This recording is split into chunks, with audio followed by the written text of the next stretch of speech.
here's one of the 1 million war stories. When I was 18 years old, I was hired to go work on Day of the Dead for Tom Savilni. So my first location, flew to Pittsburgh, arrived. We were shooting in this limestone mine that was 125 mile long under the ground, frightening as all heck.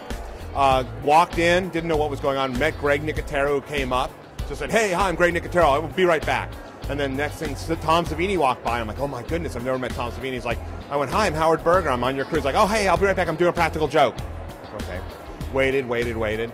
Next thing I know, Tom comes running in, being chased by the accountant, who has all this black stuff all over his face. And Tom had gone in, who's a huge practical joker, and taken graphite and put it onto the phone on the receiver and the talk-in, and called the guy, and he picked it up talking, and then was walking around with all this black stuff all over his face. This battle continued on, because then the accountant, his name was Charles Carroll, then paid us only $1.40 for the week, and that was it. Then we retaliated by, Tom loves explosives. So Tom basically set this big explosion by our front door of our shop, put an igniter there. We called Charles in just as he walked in. Tom hit the button, this huge explosion, bigger than ever, went off.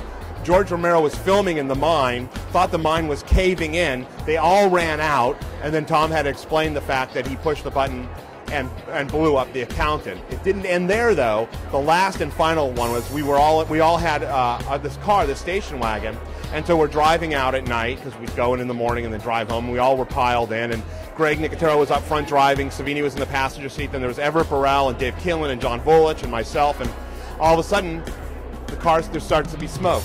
And Tom goes, "Smoke, smoke, fire, the car's on fire, fire, fire." So the car stops, we all pile out, we're pushing each other. I kick somebody in the face to get out because we're panicking. We all scramble out, we look, there's smoke billowing out of the car, and we look up and we see the entire crew up there laughing at us. And the special effects guys had rigged a smoke bomb attached to the headlights. So the second we turned the headlights on, it ignited the bomb, and this giant, enormous smoke cloud came in, and that thus ended the practical joke between us and Charles Carroll, the accountant.